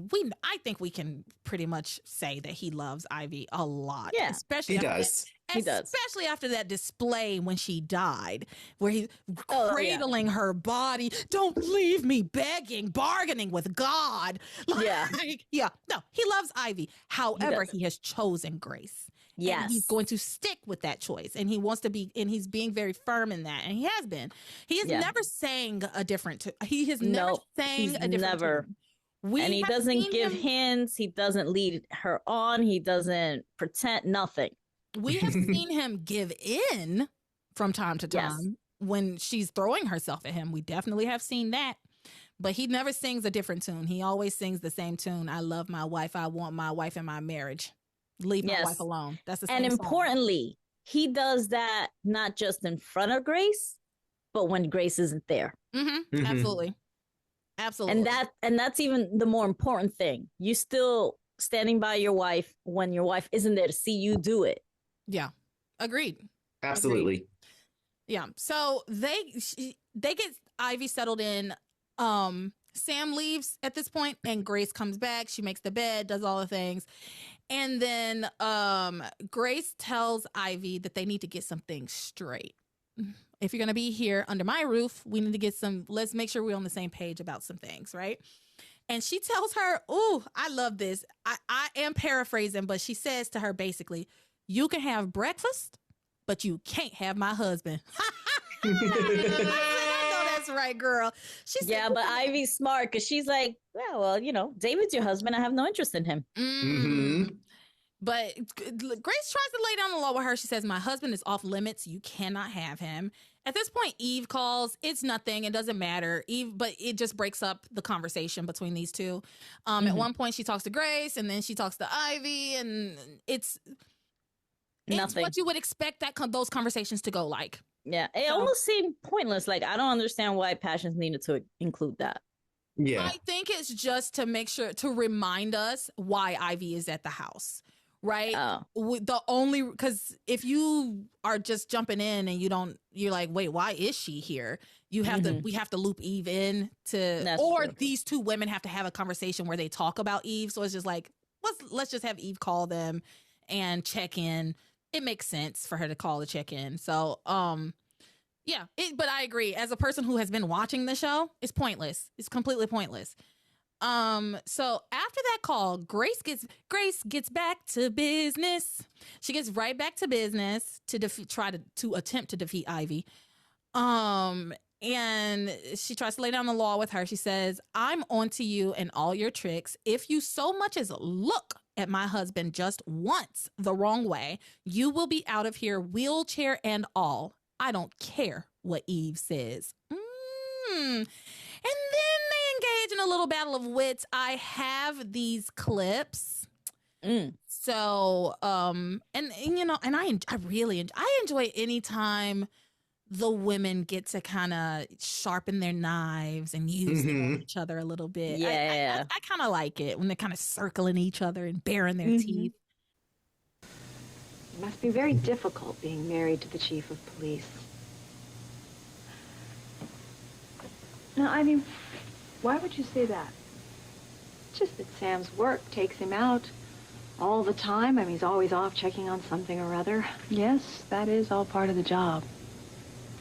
I bet you always have a warm meal waiting for him, too. No matter what time he comes staggering in. You were always so good in the kitchen. I wish I'd taken home ec in school. Oh, well, you're probably too busy cramming for How to Be a Bitch 101. Ooh, that was good. Grace, you're usually so aggressive. I'd forgotten that you had any wit. Well, I wouldn't worry about it. Because I hear that memory loss is common in menopausal women. And just for the record, I am not the least bit embarrassed about being an accomplished wife and homemaker. I notice you're not touting yourself as Mother of the Year. Don't go there, Ivy, honey. Please. I'm very aware of the gossip about my problems with Kay and the situation with Charity and Miguel, but we are going to work through those problems because we are a family and we love each other. And I love being both a wife and a mother. I get a great deal of satisfaction from both jobs. You consider being married to Sam a job? Only in the sense that one has to work at having a successful marriage. But then you wouldn't know about that, would you? Well, frankly, I'm just a little surprised you used the word marriage in connection with Sam at all. I was under the distinct impression that you were still married to David Hastings, which begs the question, if Sam isn't your husband, then he really isn't yours to lose, is he? Oh, okay. There's more to this. I have even more of this. But yeah, just the out of the gate, it's so good. And yeah, I like them going back and forth. And Grace got her. Listen, Grace holds her own. She does. I love that little line about you were too busy with being a bitch 101. Yeah, she said you're cramming for bitch 101. I said, okay, girl. All right. She got a little something in there, a little spice in there. And mind you, it was a little unprovoked because I was generally really complimenting her, like you're having a good meal for him, and I wish I was taking home egg. It was like she was being nice, and Grace just turned it around. Like, no, she was saying, "Hi, maid. I see you got your maid outfit on." That's what she was saying. That is what she was saying. But it's the life that Ivy wants. In all of her fantasies, she's Grace doing all those things. Listen, she is going to take any jab she can at Grace, number one. And number two, I think she thinks that that's what Sam wants. So that's what she wants. She wants to be whatever Sam wants, I think. But, yeah. Here we go. Second part. Hey, maid, I see you got your maid outfit on. No, because of my amnesia, I don't remember one day of being married to David. How convenient. Are you calling me a liar? No, I'm just saying that since you're legally still married to David, Sam's a free man and you really don't have a hold on him, do you? For over 20 years, my heart has belonged to Sam. Touching. And it still does, as his heart belongs to me. Sam and I will be legally married as soon as David and I get an annulment. Oh, wasn't there some holdup with that? Mm-hmm. Oh, nothing that we can't get through. Mm-hmm. You know, Ivy, you are a good liar and an even better manipulator. But you're no match for me when it comes to the man I love. In my heart, Sam is my husband, and he always will be. And you cannot have him whatever our legal status is. And I will fight you to the death for him if you force me to. The death? No man's worth that.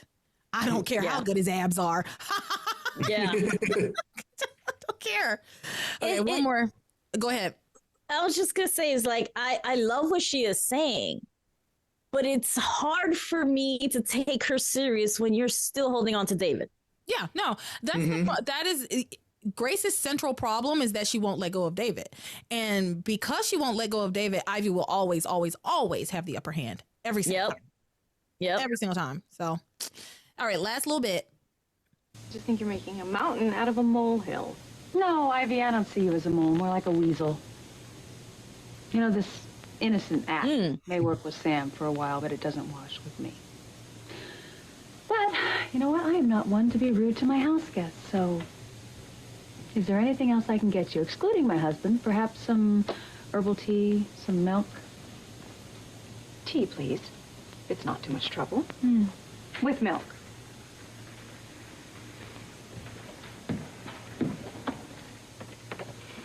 Oh, you might be on to me, Grace. But I am better at this game than you are. You try to hold on to Sam. I know how to wrest him out of your arms, and there is nothing you can do to stop me.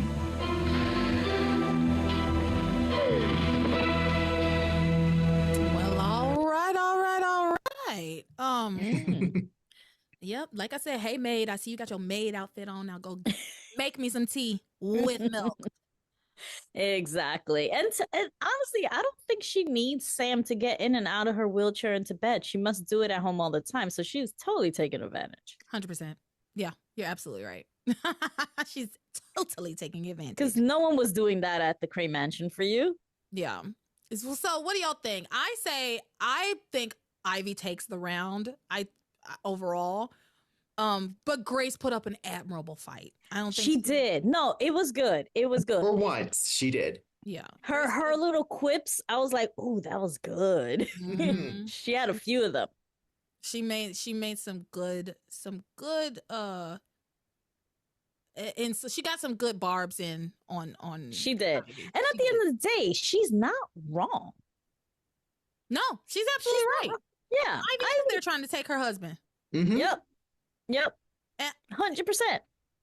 And of course, Grace is on to her. And the way that Ivy acts towards Grace when Sam is not around, it proves it. It proves it. And maybe Sam wouldn't be able to clock it. I think he would though. But that little tone that she takes with Grace, oh, Grace, you're such a good little homemaker. Please. Please, honey. Like I can't clock the tone. I can't. It's a backwards compliment. Yeah. I hear the tone. I feel it. She cuts her. Yeah. And Sam does pick up on it because he's also trying to keep Ivy at bay. That's true. So that's it. That's all I have for them. Y'all got anything to add to that? No. I don't think so. Let's finish this up with a little bit of magic. Is all you need. Let me see. I'm gonna play my little magic tone if I have the music.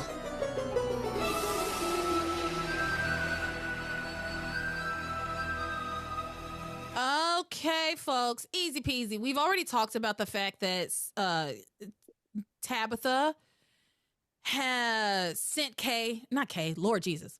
Simone. Let me start over again. Simone. All right.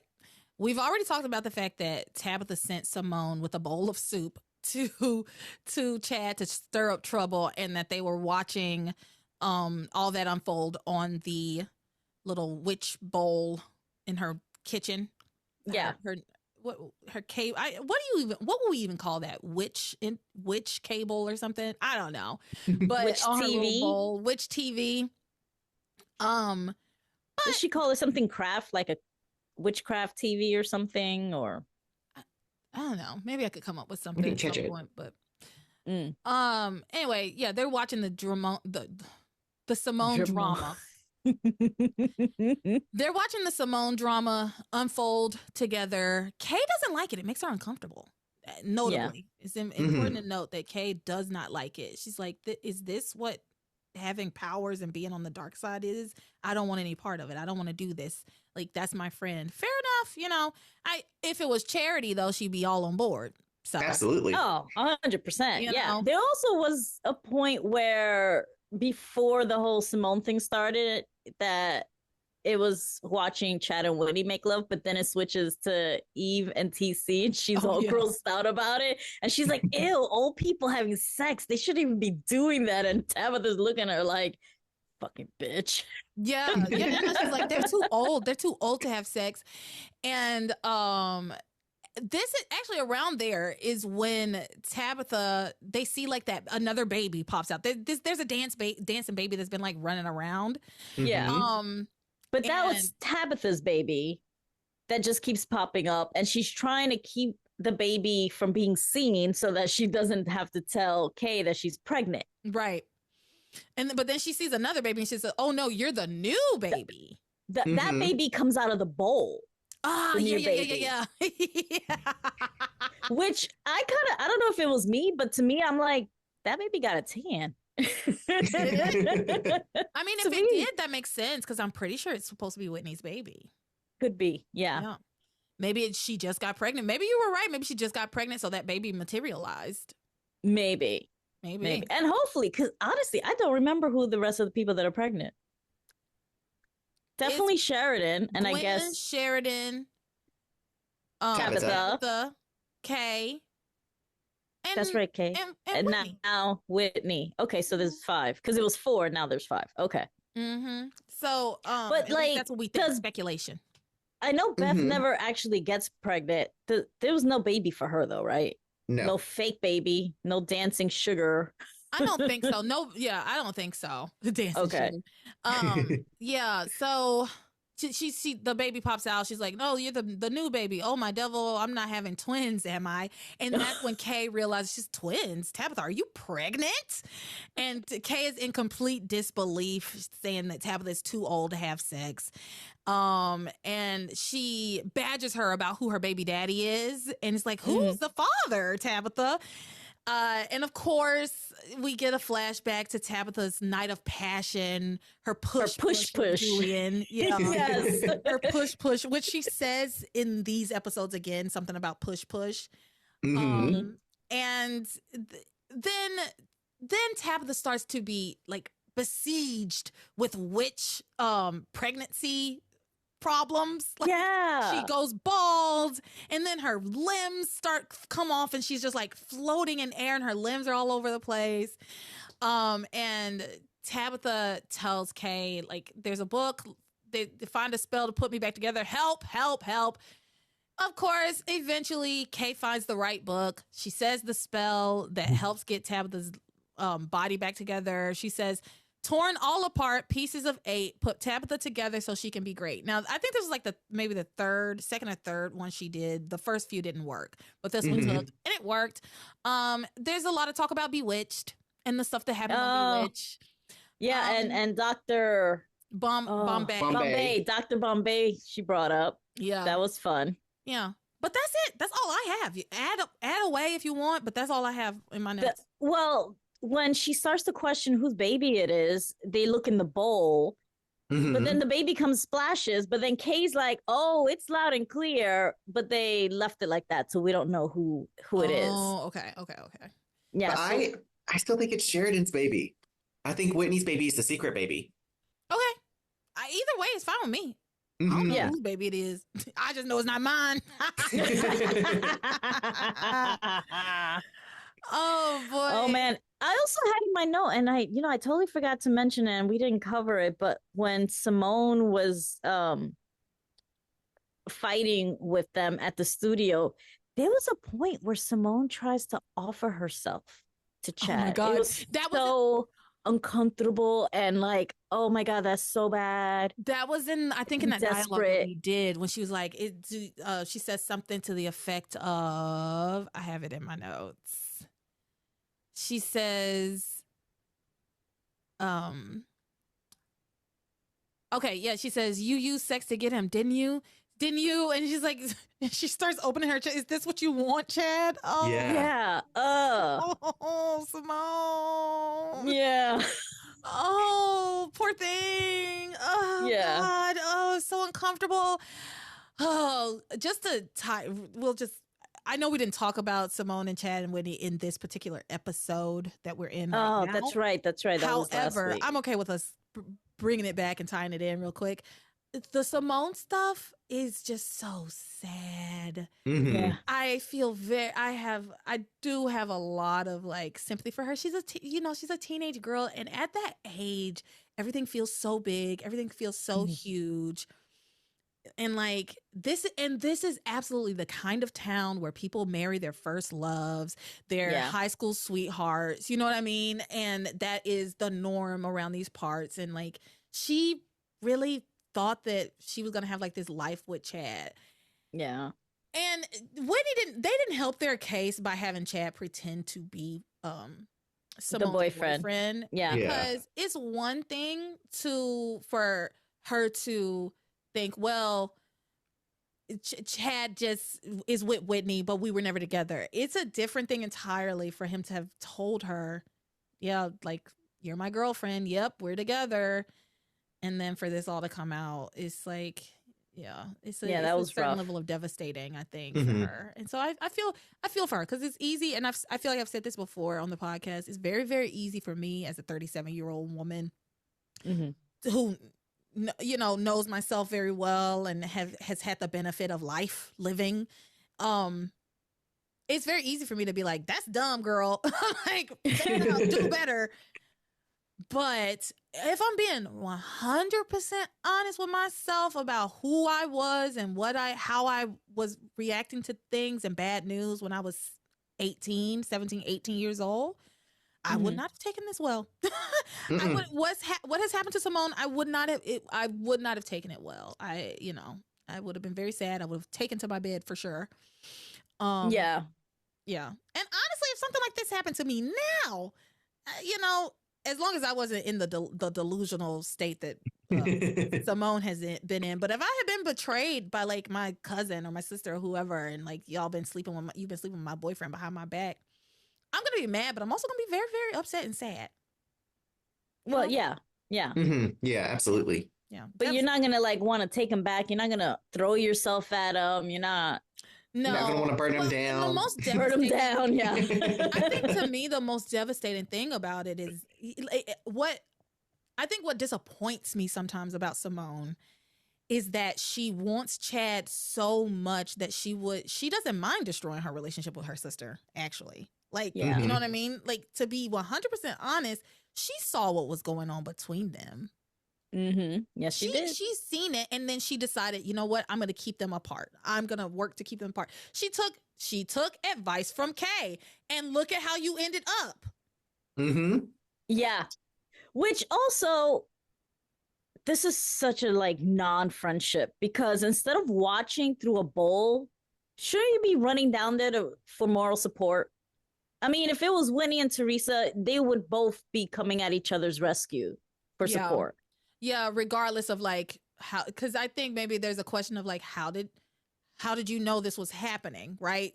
Because the only way she knows that's happening because of witchcraft, right? Yeah. But I don't think Wild Horses could keep Teresa from Whitney, or Whitney from Teresa. If she knew something bad was happening, she's like, I'll figure it out. I'll figure it out when I get there. Yeah. So I'll figure out how to say something. Yeah.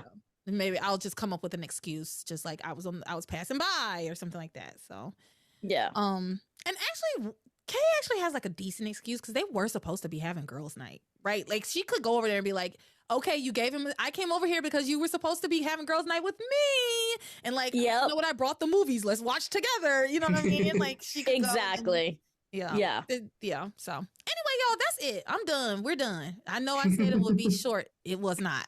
Nope. That's okay. I knew. It was not. This half is shorter than the first half, though. But all right, y'all. Shane, where can people find you? You know what? Find me on the Discord. I love to talk soap, so find me there. All right, Maria.